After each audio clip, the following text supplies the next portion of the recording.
Ready to flex some muscles in here today? Because, oh, good. I like the enthusiasm because that's what you actually signed up for today. What? Yeah, you're locked in now. You cannot go out of here. That's it. That's it.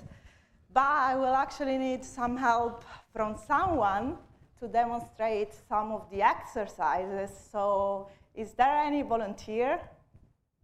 Yes. Yes, Eric, come on. Come up.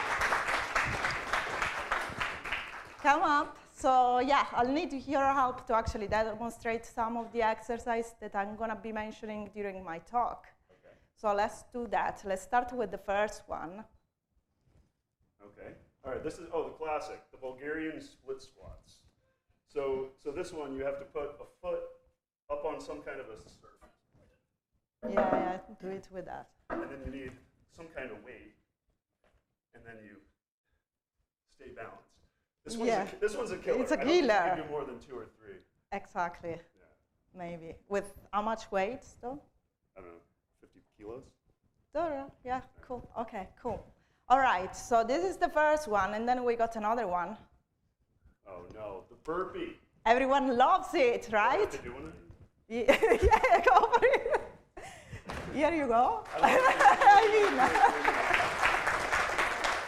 So this one's called the burpee, but when Ylenia says it, it's more like a Oh, get out of here. It's my space now, so let's actually get serious in here now. So I'm here today with you all because I wanted to share my experience with strength training, but this is actually going to be applying to any Agile journey. So I'm here today because I actually want to talk to you and focus about the journey that I had with one of the teams that I work with, the RHEL Lightspeed team. RHEL Lightspeed is actually AI for RHEL, just to give you a little bit of context. And I promised I won't be mentioning AI anymore because I think you already heard about it quite a lot in the last 2 days.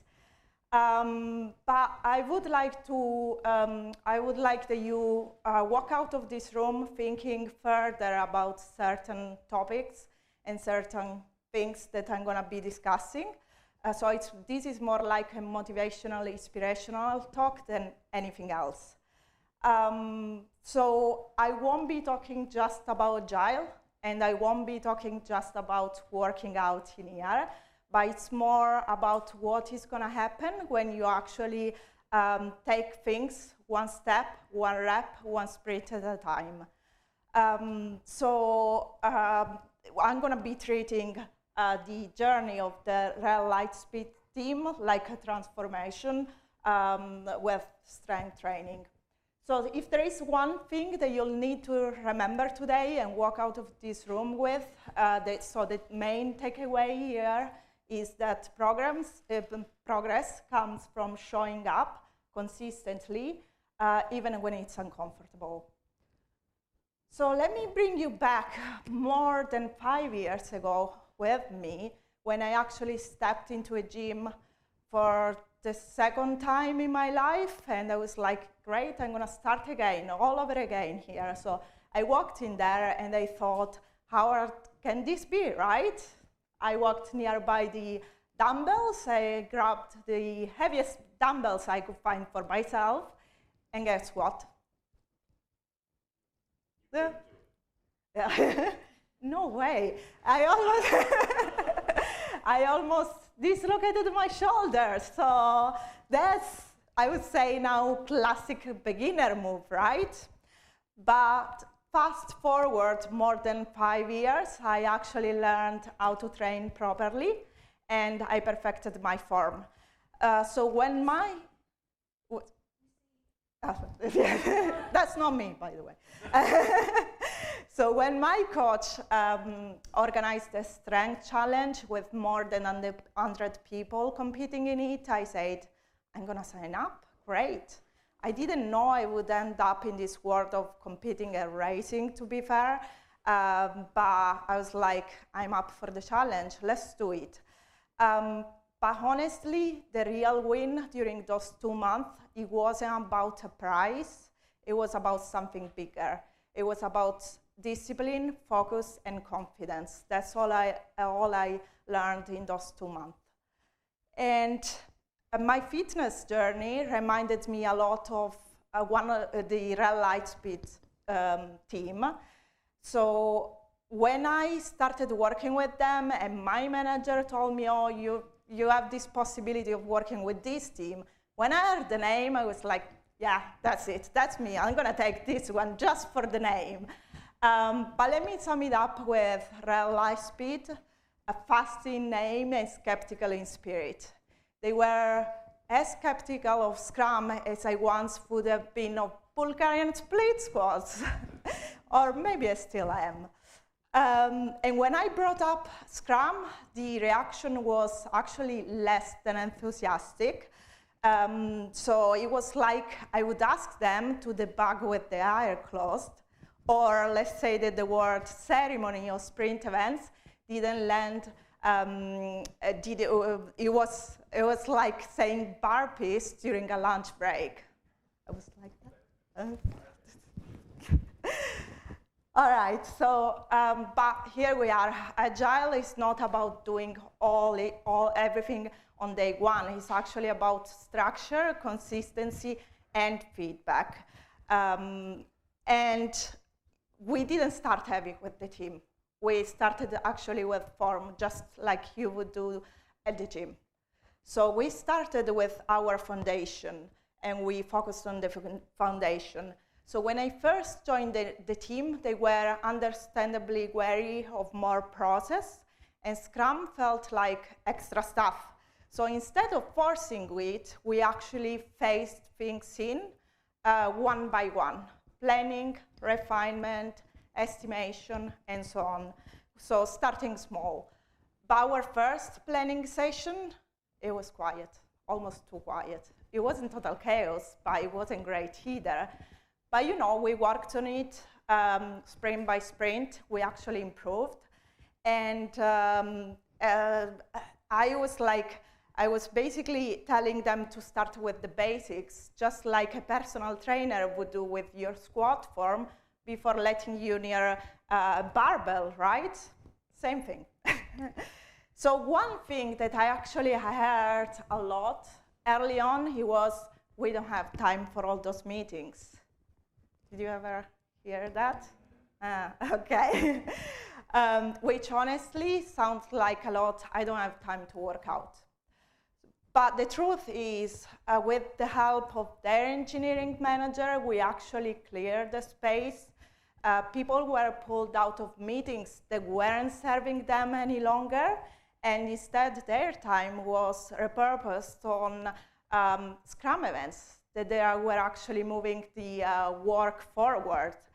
And you know, I mean, you need to protect the time for what actually strengthens you, just like you do carving time out for going to the gym. Same thing here. But here we are. They said, oh, actually, we can see some progress. The meetings are more focused, and we can see what's coming next. So that was great. They were not running to planning with excitement, though, to be fair with you, but they weren't avoiding it either. So that was a win-win for me. So we started with the foundation, as I said, but it was now time to actually build strength. So in lifting, you don't throw 50 kg on the bar overnight, but you actually build up. Same here. The team didn't go full Scrum right away. We actually phased things in. Ceremonies one by one. Planning, yes, done. Refinement, yes, done. We have it. We're doing it.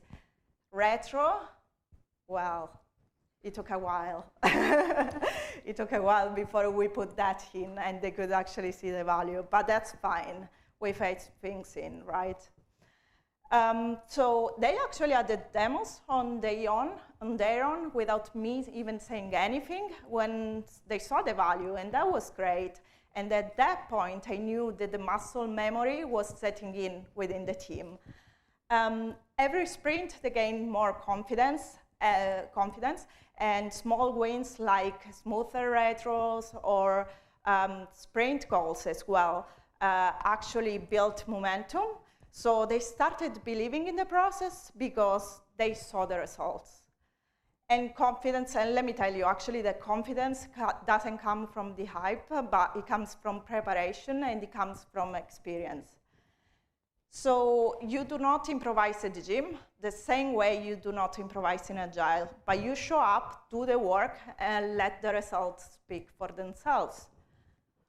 So another thing is that building trusting relationship within the teams is so crucial because people won't be opening up to coaching unless they feel safe, and they don't grow unless they are supported. So your job as a coach, as a trainer, as a leader is actually to give them the time, give them the motivation, and give them the practice they need. That's how they get better, and that's how you get better as well. And that's how the team goes stronger, and that's what I was actually personally working on too. So let's move on to my own story here, and we're gonna get to the race, to be race ready. So I told you that I decided to get into this racing world and competing. So I actually signed up for IROX. Any of you ever heard about IROX? It's a big thing in Europe, but it's all over the world actually now. All right. So IROX is a competition, it's a race that is a mix of functional fitness movements with cardio combined in it. But before I'm going to tell you what training for IROX actually feels like, let me just show you a quick 1-minute video, if it's going to work, to just give you a full pictures in here. Okay, so here we start like with 1K run, and then you move to 8 stations, sled pull, sled push. So you do 1 station of exercises, and then you do 1K of run.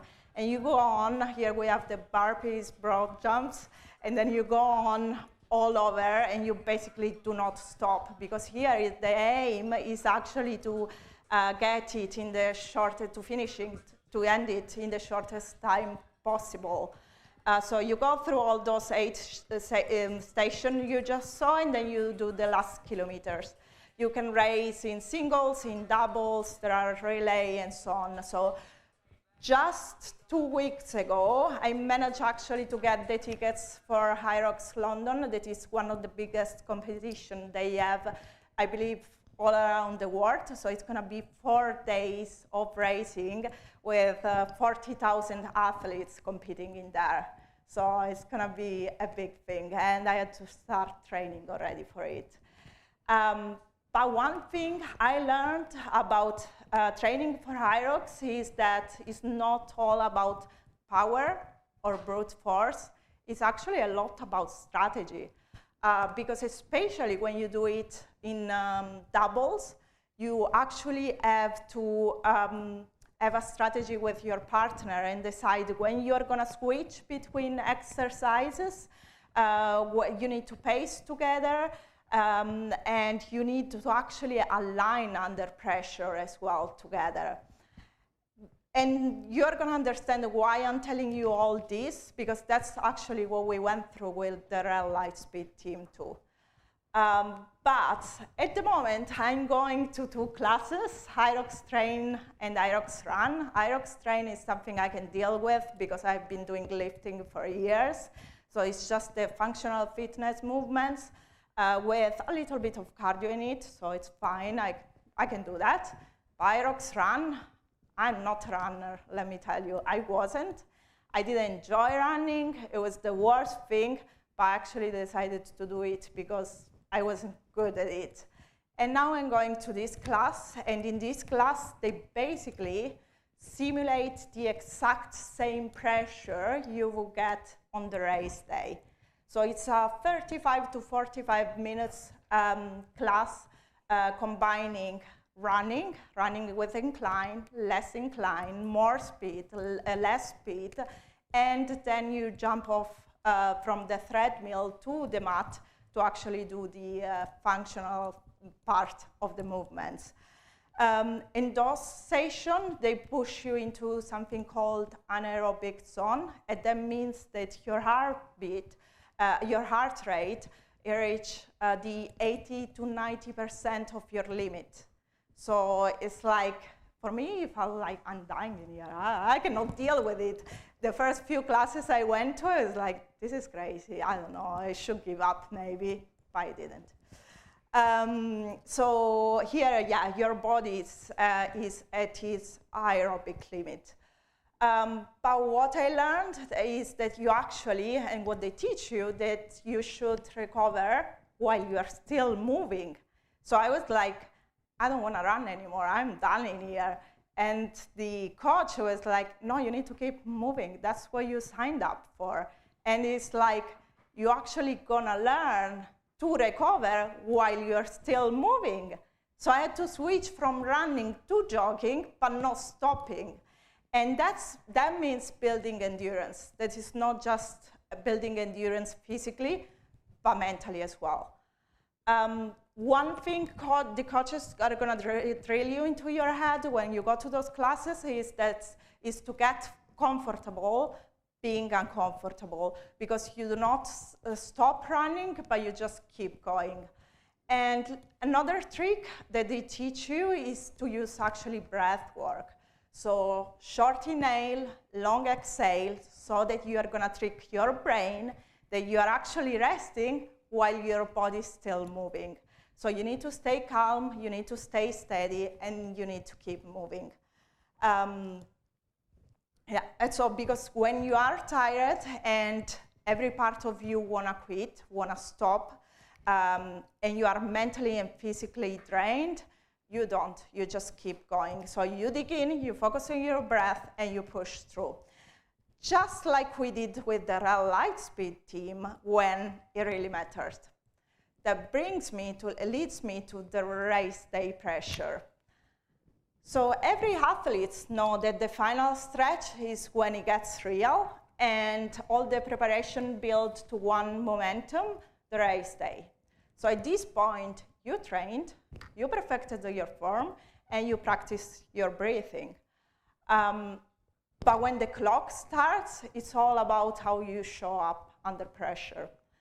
And that's exactly what it felt like when we entered the final month before Red Hat Summit this year.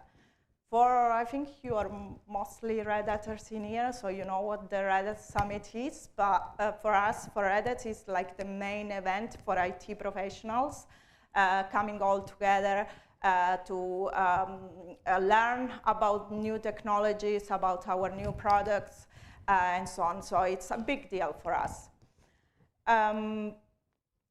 But here we are. So we had a hard deadline, the summit. The expectation at this point were sky high. And honestly, a lot of people thought we wouldn't make it. But we actually stuck with Scrum even a month out, and we were overcommitting, as you can see from this velocity chart, where the gray bar is the committed work, and the green one is actually the completed one. So the gray one is usually higher than the green one. So we were overcommitting. But we acknowledged that. We talked about that, and we said, this is what we need right now. And that's we pushed through, basically. But there was a lot of unplanned work as well that was pouring in, a lot of last-minute decision, even from leadership that came in very last minute, and testing feedback and all different other decisions and so on. But because we were so aligned, nothing got lost. The level of communication that I found with this team is something that I never experienced with any other team within Red Hat, at least. People were speaking up. but they were speaking up in a way that was very respectful for everyone. So we built a safe space within the team. Everyone could just raise their voice, say whatever they wanted without any problem. They flagged risk very early. And honestly, they're not doing any daily or stand-up.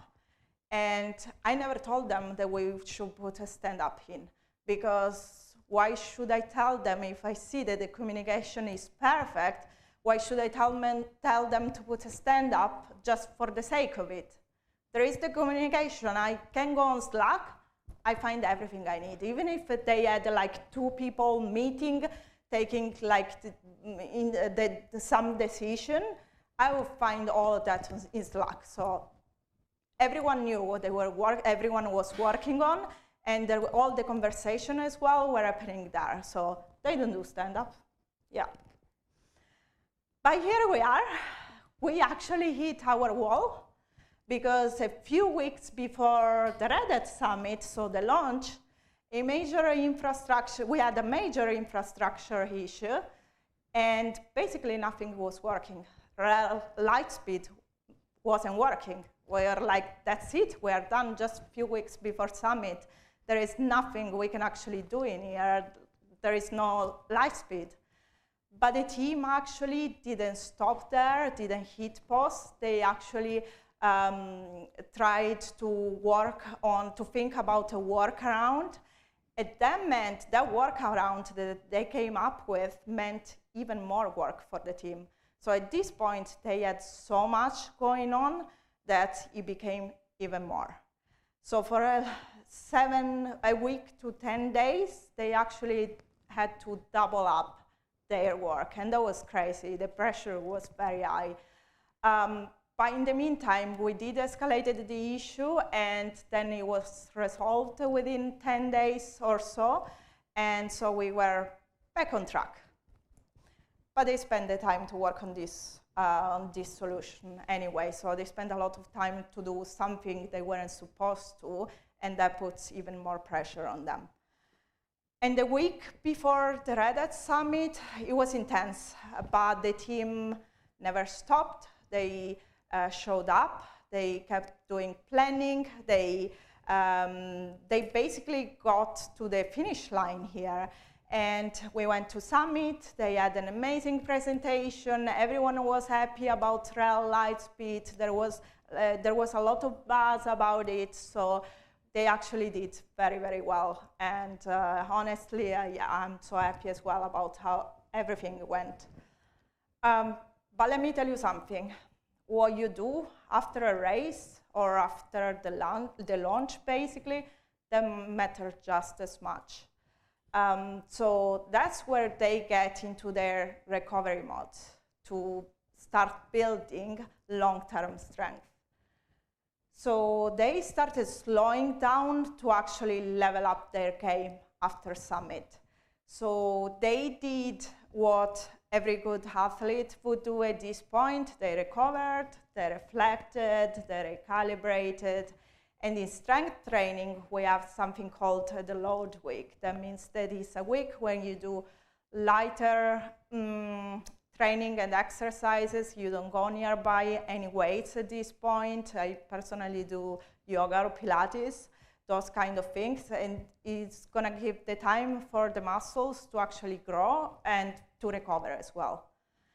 But here we are. We acknowledged the launch mode with the team wasn't sustainable anymore after Summit. So we had to switch our mind from that rush to deliver to a healthier rhythm.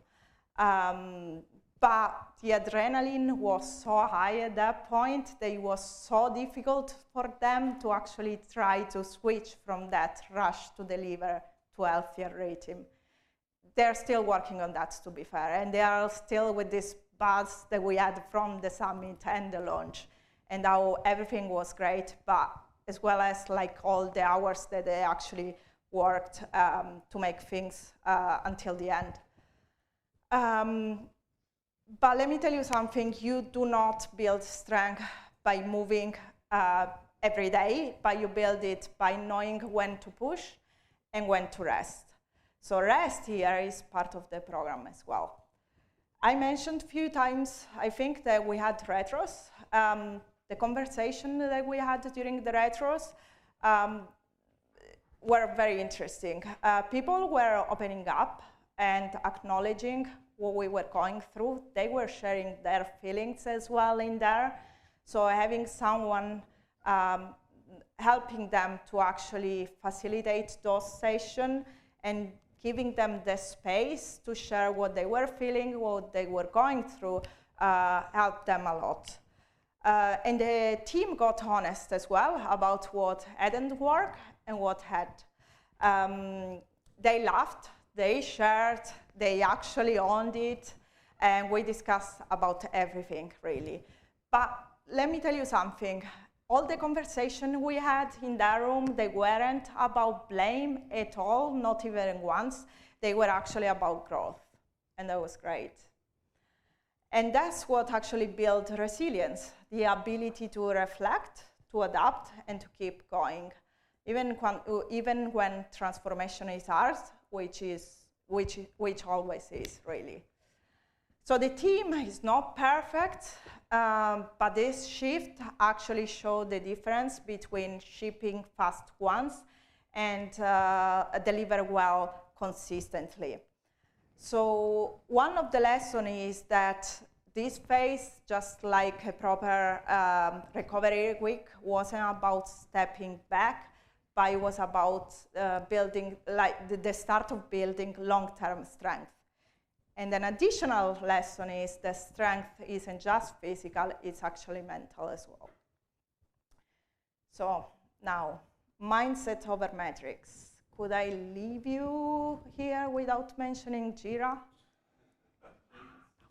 Not possible, so let's do it. It's gonna be quick though, don't worry.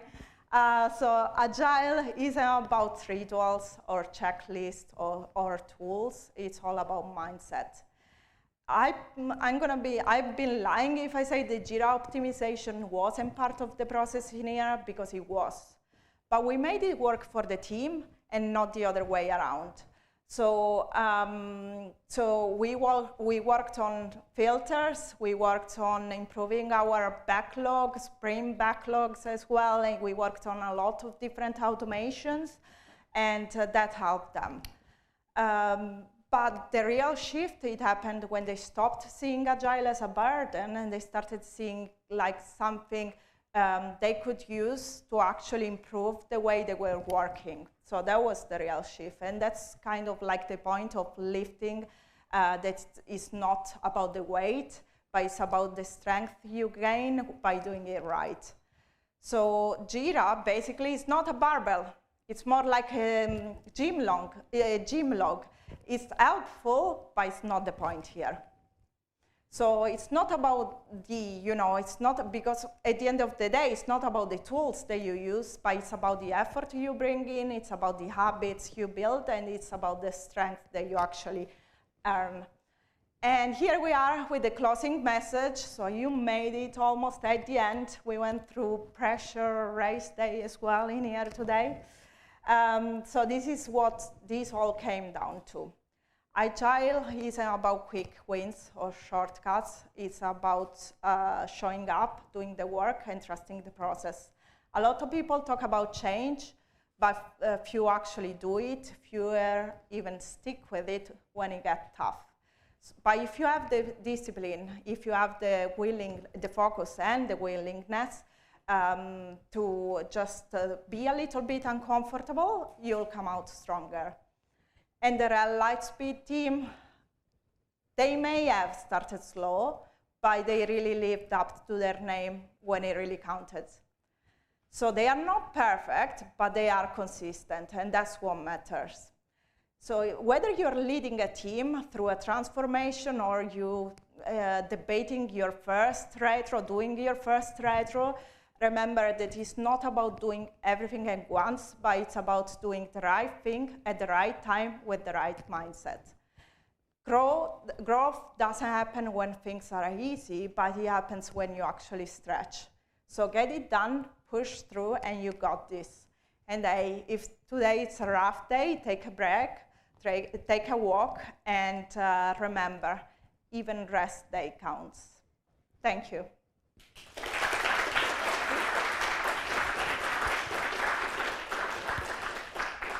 Cool, that was a race. Do we do 5 minutes of push-up or something else instead of questions? What do you want to do? Love it.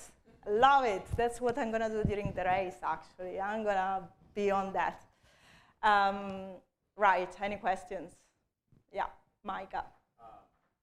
You mentioned in strength training, you're not supposed to improvise, you're supposed to stick to form, and that you applied that to Agile as well. My understanding was Agile was more adaptive. Can you talk about what you meant by not improvising during when practicing Agile? Yeah, that's a great question. So instead of improvising, what actually, it's not about improvising, but it's about sticking to the form and sticking to the basic at the beginning. So it's about basically learning the basics in here, the fundamentals, and then try to understand how you can apply them to your team and what is going to work for them. So you don't have to stick to the old Scrum book, to be fair, but you can pick up things that are going to be working for your team, and you can try them and see if they work, and then decide what to do about it. Like the example of the stand-up, they don't have that, and I didn't put that in either. So it's you know, one of the basics. Yes, they know as well about it, but we don't really need it. You really need to understand what is going to work and what is not going to work for a team as well. Yeah. Cool. We're out of time. So that's it. Thank you.